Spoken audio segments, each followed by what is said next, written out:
Welcome back to another Daishinfinity video. In this video, we're going to talk about the limit definition of the derivative for tangent of x. So we're going to derive the limit definition, or like the proof that the derivative of tangent of x is equal to the secant squared of x. Before we dive right in, we have to see what the limit definition of any function f of x is. So f prime of x is equal to the limit as h approaches 0 of f of x plus h minus f of x all over h. Now, if we have this limit definition, we're going to use this limit definition for the tangent of x, which will lead us in having the limit as h approaches 0 of tangent of x plus h minus tangent of x all over h. Now, tangent of x plus h is a trigonometric identity stating that tangent of a plus b, so a and b arbitrary real numbers, equaling that tangent of a plus tangent of b all over 1 minus tangent of a times tangent of b. Now I'm going to prove this property in another video soon. So let's just plug this right into the limit. So we'll just have the limit as h approaches 0 of tangent of x plus tangent of h minus, tangent of a plus tangent of h all over 1 minus tangent of h tangent of h. And this whole thing minus tangent of x, and that whole thing divided by h. Now this looks very ugly, so we're just going to substitute. We're just going to find a common denominator. So for this one, we are just going to multiply this thing with tangent of x and divide the same thing, so that we can have the limit as h approaches 0. And I'm just going to write 1 over h in the front, and we're just going to write this down over here. Tangent of x plus tangent of h over 1 minus tangent x tangent h, and minus tangent x times, so we're just going to have tangent x times 1 minus tangent x tangent h. So for this one, we're going to say, okay, we have the tangent of x minus the tangent squared. Okay, so we have we have to put the parentheses over here, minus tangent squared x tangent h, and put the parentheses down.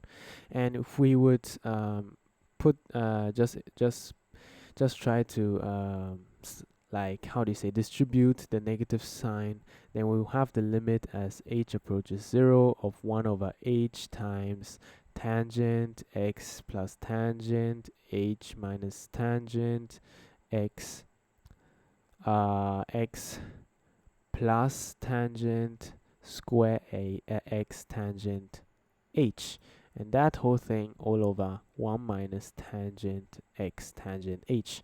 So this looks very, very, very difficult, but we can still do it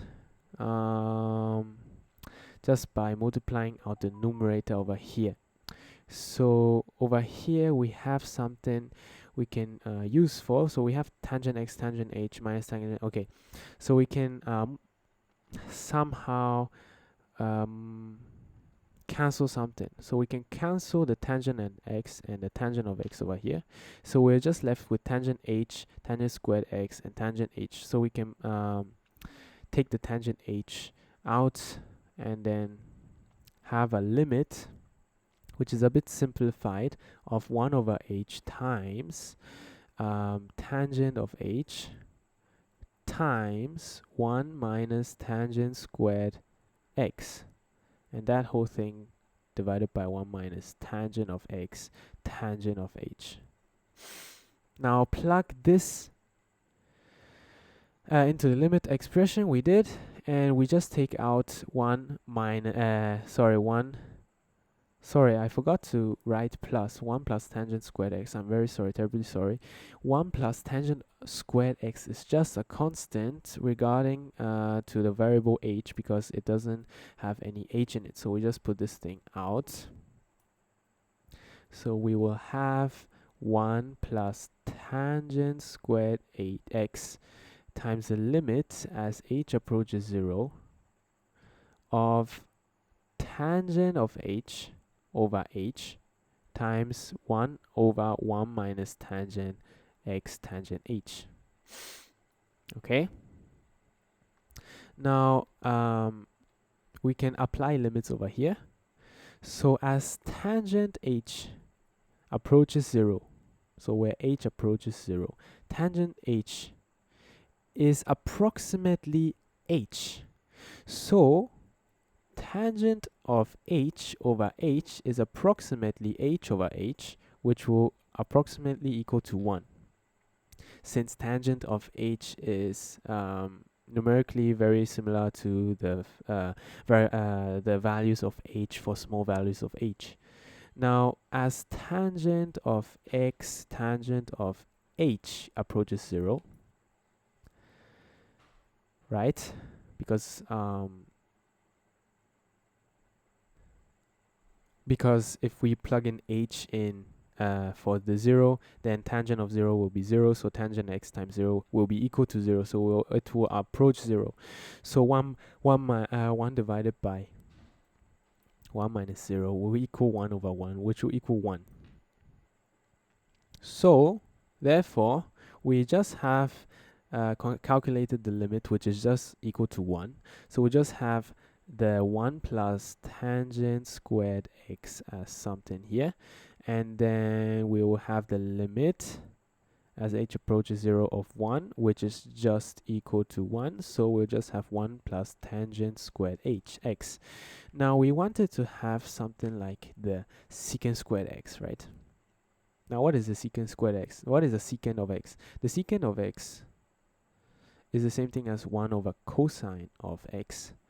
So let's get to it. So 1 plus sine squared x over cosine squared x is equal to cosine squared x over cosine squared x plus sine squared x over cosine squared x. So we'll get cosine squared x plus sine squared x over cosine squared x, where this expression is equal to 1. So we'll get 1 over cosine squared x, or just secant square. So indeed we just got secant square x. I hope you like this video. Please like and subscribe, and we'll see us in the next Daishinfinity video. See ya.